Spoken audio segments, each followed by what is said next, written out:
Hello and welcome to the third space, a place where conversations go beyond the obvious and we step into stories, ideas, inspirations, and narratives that shape who we are. In this special third space, our intent is to be honest and to inquire and to find out about creativity in its truest sense. So, this is where the dialogue actually begins. Today, we have an extraordinary special guest with us who not only dabbles in craft and textiles but has a deep love for India and its culture. Please welcome Peter. Hi, Peter. Hi, thank you. So happy to have you here. It's a privilege, it's an honor. Pleasure is mine. Thank And you, I believe Devika. you've been traveling, you've not been keeping too well, and you've still made time to come to us. Thank you so very much. I didn't want to miss this. Oh, thank you. I've just come back from Bombay, and just even though I wasn't feeling well, it's always such an energetic city, and It is. like India itself for me, full of creative energy. So I I'm love very that. pleased to be here with you. Thank you, Peter. Thank you so very much. You know, Peter, I just wanted to touch back upon childhood. You know, when I was growing up, I belonged to a family of officers. My dad was a fighter pilot in the Indian Air Force, and we've had lots of postings across India. And when I look back into childhood, I'm wondering what made me become an interior designer. I think it was that every 2 years we were getting posted and we were in a new city, in a new town. And my mom would just whip up a house in a matter of a few months. Yes. She would go and, pick up textiles, crafts, rugs, durries. And that's where I think my love for color and all of this sort of was inherent in me. Yes. What about you? As a child, did you have any special thing that sort of mattered to you at that point in time? You know, and I've spent some time really trying to remember what my childhood was like, what I was like at a very young age, because ever since I can remember, I've loved drawing and painting. And I know when we were chatting earlier, I mentioned that, and I sort of find it humorous that I was never very good at my studies. I was always not paying attention and not applying myself. That was my biggest problem. And I jokingly say that my best subject was show and tell. And of course, it's the easiest subject, and you only have it in kindergarten, maybe in first grade. But I remember specifically really being inspired and excited and doing well. And oftentimes it could be any object, any found object or thing or something that I like that I would bring to class to show and tell about, but also drawings that I would do. So from a very early age, I must have had some sort of positive reinforcement, and I began identifying myself as an artist, and I always had in my room, in my parents' home, a place where I had a desk where I would create my artwork, I would store my supplies. Every drawing that I would do, I would sign and date it. I love that. So it was like I was taking myself seriously. And these days we hear about things like manifesting and positive thinking. And if I think back, I was seeing myself as an artist. I was taking myself seriously. And we're talking about kindergarten, first grade, then second grade, third grade. I remember in about fifth grade, so I don't know how old I was. I don't know how old, maybe 8, 9, 10? Yeah, maybe around 10 years old. We had, I grew up on Long Island in New York, and we had an amazing school system. And even in our elementary school, we had a library. So one day, in about fifth grade, the class was being taught how to use, now it's outdated, the Dewey Decimal System. So the class was brought to the library to check out a book, and we could just browse and select a book, and then we had to sign it out. Oh, we had to look through the catalog. And I selected a book on military insignias. Really? And I remember specifically bringing the book home, being in my room, turning the pages and seeing all of those really like logos or graphics for the arm patches and the different ranks in the military, some of them with colored bars.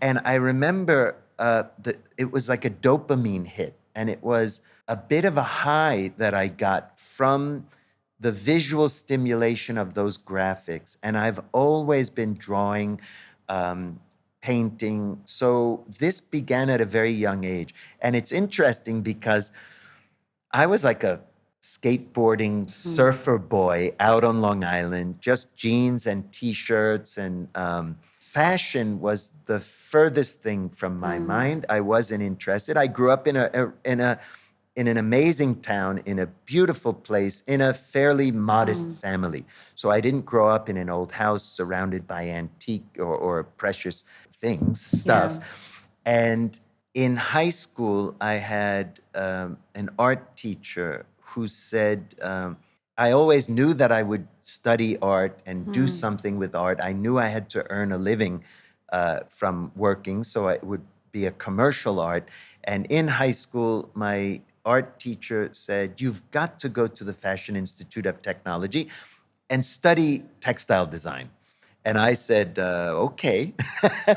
And I didn't really know what that meant. And the attraction for me was color. You could say sort of surface design, the drawing of it, the graphics, the color. So print was immediately something that I took to. So it was graphic design that you loved initially? Well, at home, for myself, I was drawing fantastic landscapes, a lot of tropical beaches with waves breaking, with surfers, because I loved surfing. Do you still have all that with I you? do. Oh, how interesting. I do. I have my portfolio. And I was keeping it. And even at a very young age, I was understanding this idea of a body of work, that it's not just one work that you're judged on or that you're thinking about. Correct. It's over time. It's what do I have to say? So if I showed you and I was also doing it for myself. But Peter, that's really interesting because that's a very nuanced thinking, I would think. Very, very difficult for somebody that young to understand that whole concept. Yes, and it wasn't conscious. Like I'm looking back on it, seeing what happened, and I mean, this did happen like this. So those fantasy landscapes, lots of waterfalls. I was doing watercolors. I was doing a lot of technical drawing with a technical So were these pen. realistic or were these surreal or abstract? Sort of a mix of both. Some realistic, some fantasy. And the techniques were varied. I did a lot of very almost obsessive compulsive drawings with a technical pen with dots or lines. And even looking back on it, I joke with my daughter now that, I'm examining myself, self-examining, and trying to see if I'm neurodivergent. And I see all those hours in my room drawing like that, a little bit obsessively, listening to music. And it slowed down the world for me. In fact, I wrote a poem in our high school gazette, and it was called Stolen Moments. And it said, think of the flute player who practices their flute. Every time they're practicing, it takes time, and they're practicing, but they're storing up and stealing moments of time so that later in the future, when they pick up that instrument and play, they're summoning up the time that they've stored up. So this was a 16-year-old, 17-year-old writing that. So I was thinking about that as preparing skills. But it was not really dealing with anything. I didn't know that there was a world where people judged good taste and bad taste. So the idea of fashion and a market for products was very far from my early artwork and my... I mean, this just sounds very spiritual to me, in fact. That's a blessing actually, Yes, right? yes, Because it's hard to find what you want to do, yes, and the intention of this conversation today is also that people get inspired and encouraged, by what you've done, your body yes, of work. yes. So your time at FIT, these were your very formative years. Y- And during that, just before you completed your degree, you Yes, had a stint with India. yes. And I think you were just 20 when you came here. So before you came to India, what was going on in your mind? Were you fascinated? Were you overwhelmed? Or were you a little scared and worried about what's going to happen there? Yes. So I grew up in the 1970s. I graduated from high school in 1979. So I moved from my parents' home on Long Island to Manhattan in August of 1979. And when I found myself at FIT, I was studying textile design, weaving, embroidery, printmaking, the creation of the graphics that turn into those items, learning for the first time about texture and technique. And then I spent, FIT has an a 2-year program, and then they have a lower division, and then you have to reapply for the upper division. So I completed the 2 years. Then I was accepted in the upper division, completed a year. I had 1 year to more, and I started freelancing in the industry. And that was beginning to work. And I was just learning that there was a world where people were making judgments about taste. Earlier, it was just about sort of drawing and graphics and art in a way that wasn't, I guess, thinking about it in terms of actual art itself. If you start to think about taste, that sort of begins to be commercial, because if you're creating something just from the inside out without regard to what others think, that's really sort of a pure form of art. And the moment you start regarding what society thinks, what others think, and that was a big learning process for me. And I think one of the things that I'd like to convey to young people or anyone that's listening is that life is continuous learning. And Correct. I started as a sort of a naive, ignorant young man.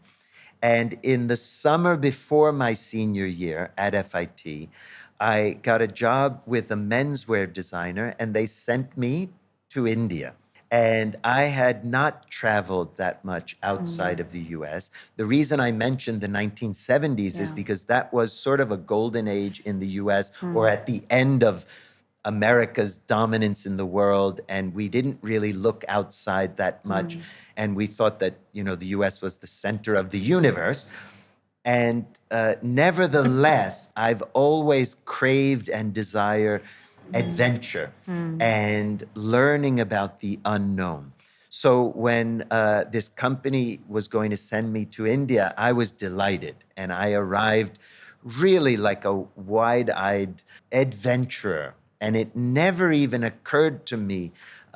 It wasn't until many years later that I met people who were foreign to India and come to India and don't like India, or they somehow judge India based on some other standard, and that it never even occurred to me. I just came ready to embrace this country, and I wasn't disappointed. It was all that I had. I didn't really imagine much, but it was so much more that I found here. And I spent 2 months that summer, and it's very interesting how when you look back at your arc of learning Yeah. as an individual, or the path that your career takes, on that trip, during those 2 months in India, I met some people working for the Ministry of Textiles, for the government of India.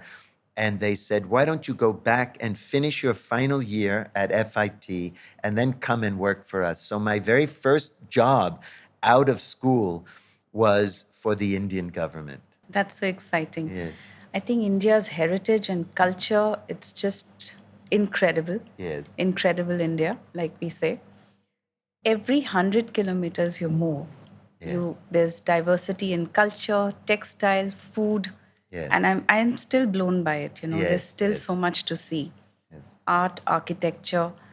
How does that feel to you even in today's day and place? Yes. So it's interesting because growing up as I did when I did in the US, and we can talk about the arc of learning or the journey of an individual. There are also journeys that nations take, Correct. countries take. And the US's journey, of course, meant that, especially after World War II, the country had become so industrialized because of the war. It was already on that road before the World War II, that the US was also a unified mass market Yes. and unique in the world for that time.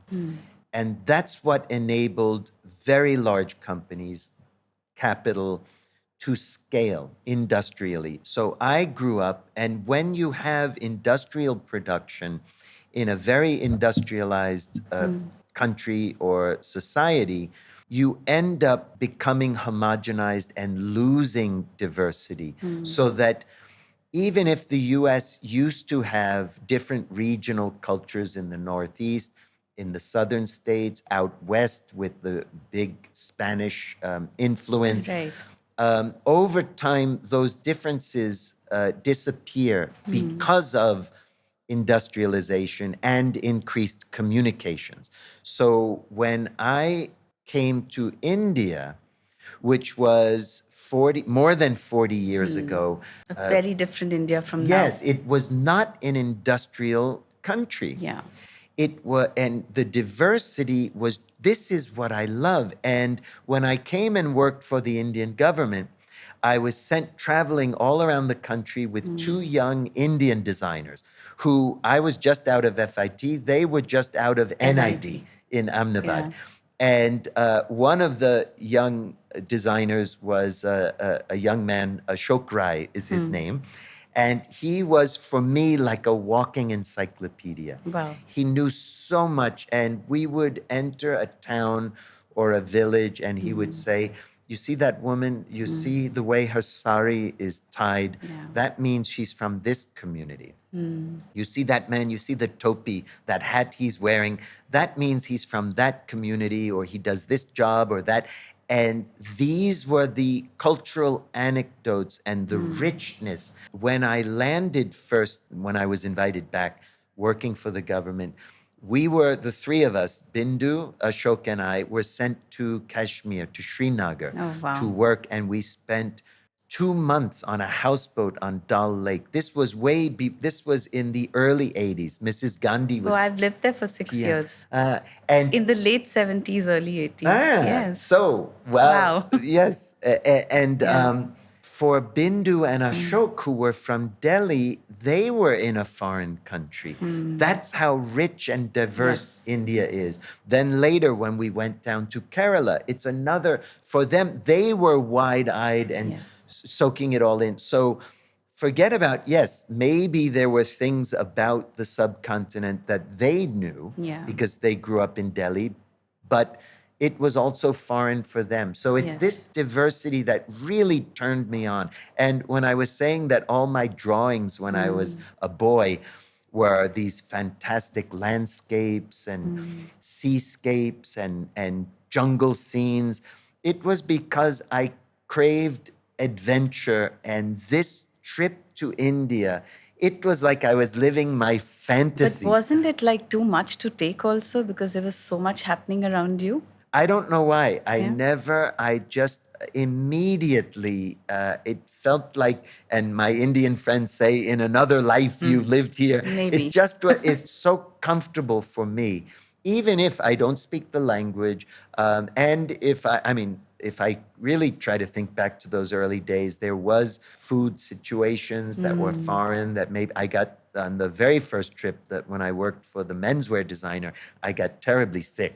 Oh. I had amoebic dysentery and the food, but that's early days. And then once I became acclimated, Yeah. so my work with the Indian government was, and I didn't know anything. Really, they were benefiting me. And I guess whatever they invested in me maybe is being returned for all these years that I'm like an ambassador for India India. and craft. But really, that experience was just giving me, I don't know what I gave back, but it was just an incredibly rich experience. And I learned about handmade textiles, about different techniques like bandani, ikat, hand It weaving. was during this trip that you sort of touched upon these different techniques. Yes, very much so. And we learned about weaving at FIT, but we didn't really learn. And of course, India is so rich with craft. Yeah.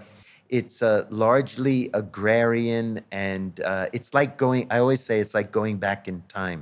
And even if we go back in time in North America, you don't have the civilization that you had here.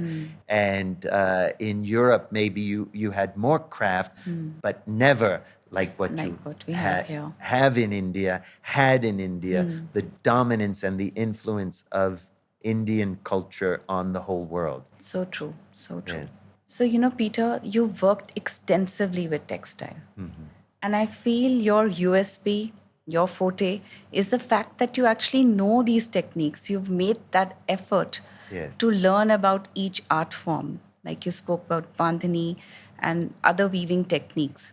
How did you fortify yourself with all these techniques and tools? Because when you've come down here, and there's so much that India has to offer, Yes. how did you pick and choose each of these crafts? In a way, the program that the government had set for me was really like a school, like an education, because the crafts were varied. I learned about block printing, ikat, dyeing and weaving, different embroidery techniques. Those are handmade textiles. Yes. After my 2 years with the Indian government, I say I had to go back to the real world. In those days, the world was much larger and more mysterious. So New York was very far away. I had to earn money and build a career. And in those days, I didn't see a path in India.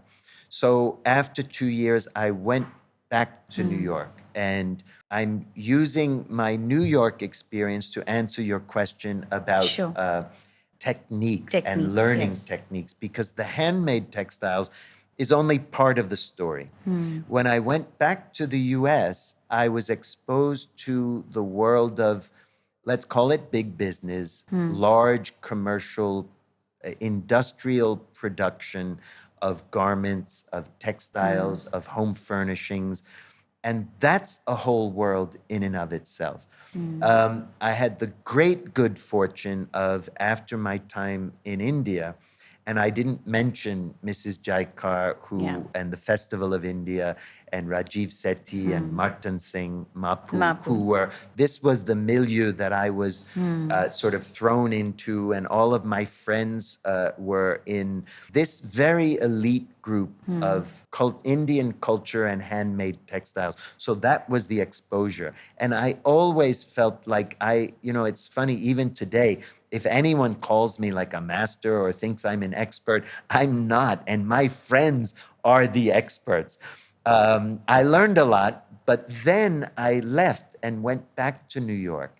And in New York, I had the great good fortune of working for Diane von Furstenberg, who, even when I joined her company, she had been a superstar for 10 Yes. years already. She was very famous, very successful, very wealthy, and she herself inhabited a world of sophistication. And when I talk about my aesthetic education and learning and being ignorant and naive at the beginning of my journey, what I was exposed to in India with Mapu, with craft, and then going back and working for Diane and being with her, seeing her interiors, her friends, her lifestyle. And it was fascinating because I was exposed to That both, sophistication and that and I was elite. exposed to both Yes. a very high and sophisticated world, but also a very mass market industrial world of commerce, because Diane had a lot of her products were very widely distributed. Yes. So I was working and we were licensing. So Diane had her brand. We had the design studio where we were creating the designs, but we were working with manufacturers Right. and retailers. So I was then working with the largest mills in the US, and that was a whole other experience. Yeah. And you learn about the limitations, but also the advantages of industrial production. And Diane taught me something very important. She said, listen, don't ever look down on a particular technique or production method, because each process, each technique has its own place in the market. So that I always say, you know, sort of like Budweiser beer is very widely distributed. It's not very expensive relatively compared to some Trappist monastery or convent in Belgium that's brewing microbrew beer, which they exist, and maybe Budweiser spills on the factory floor in 1 month the whole entire yearly production of some monastery. So the microbrew costs a lot more. It tastes different, but it serves a different purpose. So if you look at the world of textiles that I inhabit, a hand embroidery that's done with a needle in a hand will take longer. Much longer. It will look the way it looks.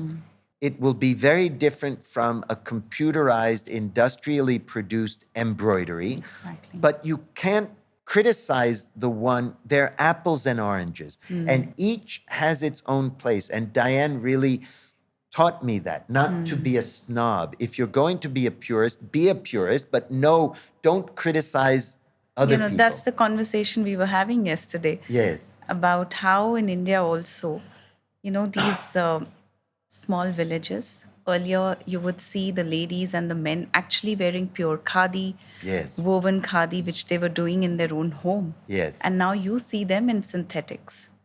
Unfortunately, that's the narrative today. Yes. And the elite have access to hand woven, and that's become so expensive, the hand embroidery and within India. Yes.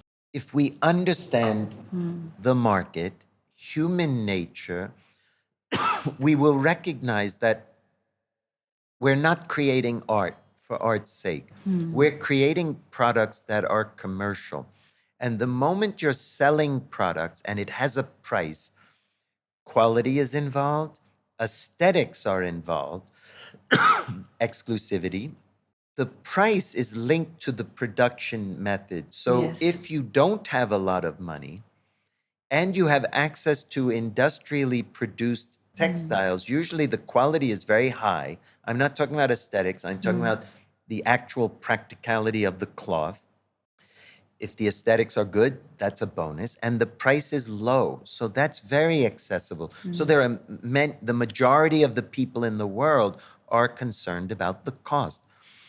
If you're not concerned about the cost, you're concerned about aesthetics and quality, maybe a hand embroidered or a block printed textile, you'll appreciate it, you'll want it, you'll buy it. So craft needs to be sort of ushered and cultivated and moved with the finest raw materials, the finest execution of the technique, the best aesthetics, because the aesthetics are separate from the materials and the technique. So the artisan themselves might be masters at the technique. Not every artisan who's a master at the technique understands the aesthetics. And if you talk about aesthetics, you have to talk about what market? Aesthetics for who? Because now you're talking about judging.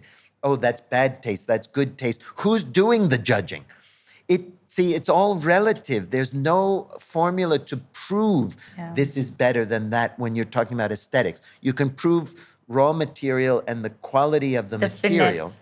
Yeah. You can prove that a technique is executed in a better way. But if the beautiful embroidery in the finest, let's say pashmina or silk, has bad colors or a bad design or a design that no one wants, then so all of these factors come into when we together. talk about craft. But in my journey, when I went back to New York and I started working with industrial production, similar to the handmade textiles, I recognize that as a designer, if I need to design the product, I want to understand the technique as much as possible so that I can then apply aesthetics to that product using the processes without maybe adding too much cost.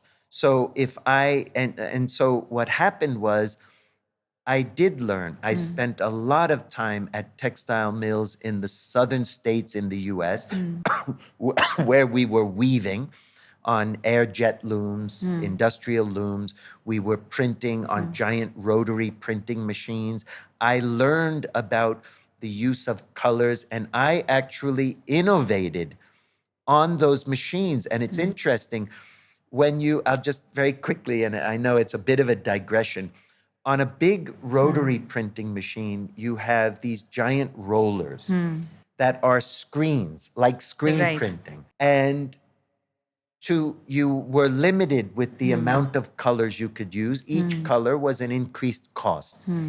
And there was something in the industry with designers working for these machines where you could use one roller printing a pigment white or a slightly diluted pigment white that would fall on the other colors.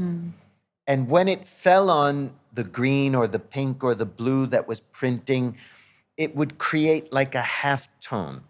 So you could extend the color palette. If you had red, green, blue, and red, and you had one of these pigment white screens, you could create A nice shades of those other colors. So I thought, and if you don't put pigment white and you only use the clear base, it resists off the color and it gives a little bit of a halftone. And I thought, why not use on that pigment white or the clear screen an all over texture that will print on the entire cloth, but in a textural pattern. And it would give a textured effect. When I explained this to the companies in New York, they didn't understand what I was. So was this coming from your time in India? Did that sort of play? Not at all. Not at all. This was an aesthetic idea that I knew I wanted to create a texture on the graphic pattern that was being printed on the cloth. And I realized that it was using a technique that all the designers were already using because they knew they could do this halftone kind of thing with the pigment white. But I said, if that works, use it as a texture screen to give an effect on the fabric. What's interesting was when I proposed this in the design studios of the companies in New York City, where all the designers sit, all the finances, all the sales heads for the whole country, but the manufacturing is done down south. The designers, the senior designers in New York City said, we don't know if that will work. And they said, but we sort of are interested in the idea. Go to the factory and ask them. So here I was, just in my 20s, at a giant conference table at the mill in South Carolina with all these mill people and little old me. And I said, I think this will work. And they all scratched their heads and they said, it should work. We think it'll work. And we did it. And it was like a huge innovation in the other companies tried to figure out for a year how to do it. And so all of this long digression simply to say, as a designer, if you want to innovate, You have to understand The how the techniques. machinery works, how the technique works. If you want to work with artisans, you have to Absolutely. understand or ask them to find out. And that's why I was saying life is a continual learning. And all those senior designers in New York who had no idea, I came up with that idea because I was being sent to the factory as a junior. No one wants to go to the factory. No one wants to spend the time in the factory. Even today, I jokingly say, I'm a factory worker. After I leave here, I'll go to my little factory because that's where it happens. I That's think where that the is that making is so happens. crucial. Yes. For anybody who's into furniture design or textile, it's really important to sit with your karigar. Yes. You know, sometimes they give you so much of knowledge. You are Yes. a paper tiger until and unless you actually work with them. Yes. Yeah. So the process of design, I always think of it as twofold. There's the aesthetic. That involves a cultural sophistication. You have to understand societal codes. Yeah. You have to understand colors and markets and customers and why you would create the kinds of designs that you create. True. That's the aesthetic. Then there's the technical Technical. side. Some people, some architects can sketch beautiful buildings, but then they have to talk to a structural engineer to find out if they can actually build Build it. it. So with my design work, it's always been that way. I have to talk to the factory. I have to talk to the karigar, the artisan, to find out. And there's always a give and take. There's Yes. always a back and forth and a collaboration. The more I can learn, the more better you can design. Yeah, yes, absolutely. design and innovate. And so that's the Now, coming back to your New York time, Yes. you worked with the best. You've been in the best industry. And you also took time out to learn these techniques. Yet, you say you felt this kind of restlessness. yes. What do you attribute that to? Why this restlessness? Did you feel that you want to be rooted in craft at that point in time? With all respect, I still don't feel like I want to be Rooted in only craft. about, I mean, I'd like to be rooted in craft, and I am with what I'm doing now. But it's never been only about craft. And my move back to India after almost 20 years of working with companies in the US was a little bit defensive, and I'll explain. I had sort of reached the height of the industry that I was working in. I was very well respected. I had a great reputation. I was the creative director of a large company. I was earning a big salary, but I was always an employee. And the work that I was doing was for the large sort of middle and upper middle market, mostly the US. It was worldwide, but it was mostly in the US. And in fact, during those years, changes in politics, changes in technology, the politics were the World Trade Organization and the new trade treaties. Yeah. The technology was the rise and the advent of the internet. So this began globalization.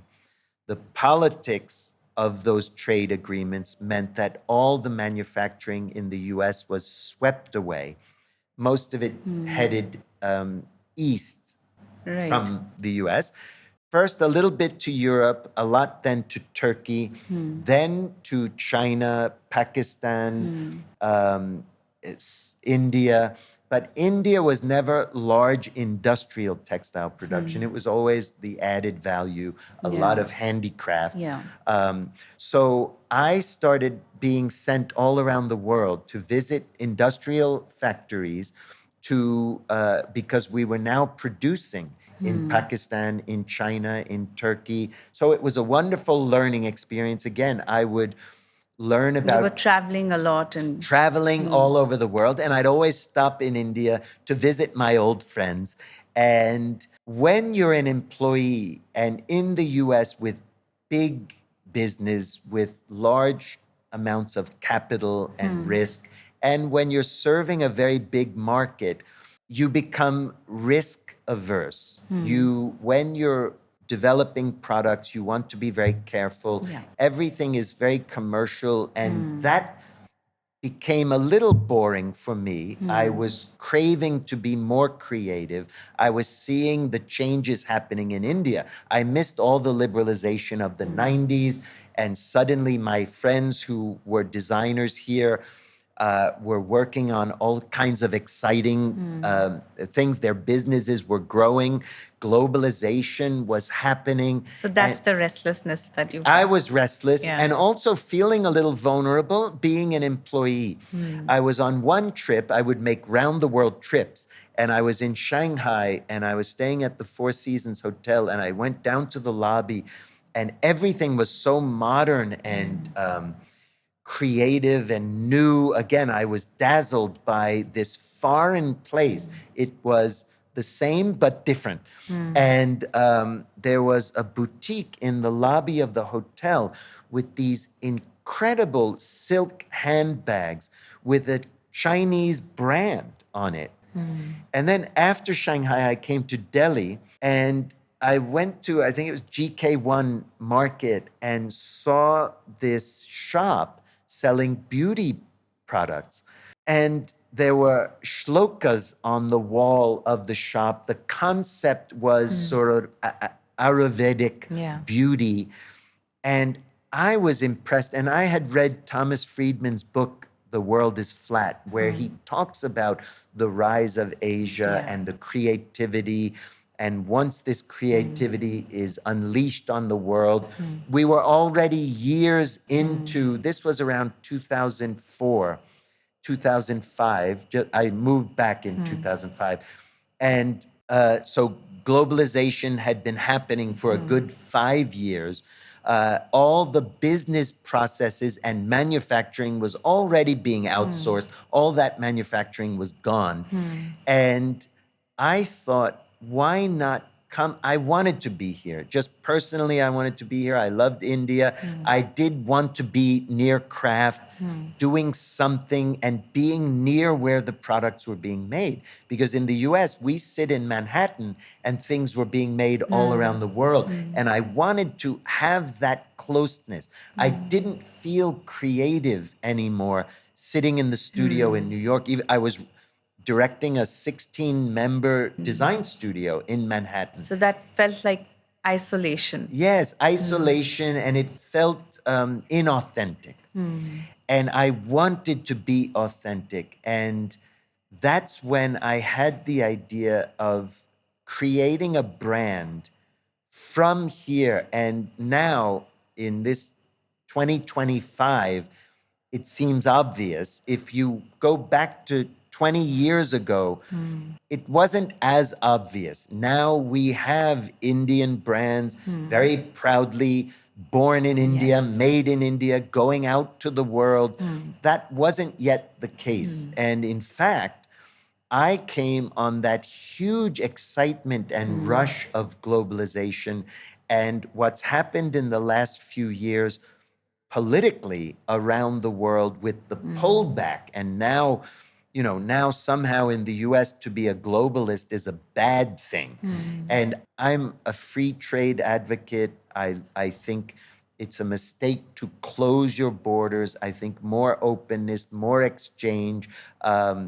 In a way, the genie's been let out of the bottle and we can't put it back. The internet's not going away. Globalization is not going away, despite all that's happening. So that's what brought me back.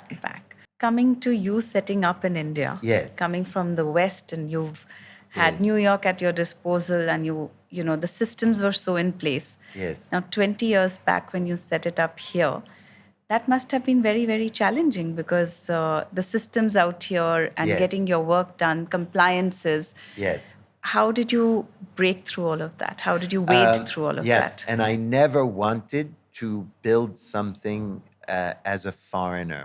And I always jokingly say that my whole journey here in my second avatar has been an effort to avoid the Firangi tax, the tax on foreigners, for mostly for ignorance and not knowing. And you know, in that global list of ease of doing business, although it's rising now, India has consistently ranked very near the bottom of the list. And even my Indian friends admit that it's very hard to do business in India. And in a way, some of the reasons it's difficult is because actually are also positives in the sense that, and I'll give you an example. In the garment business, there's a segment of the materials that you use that are called notions.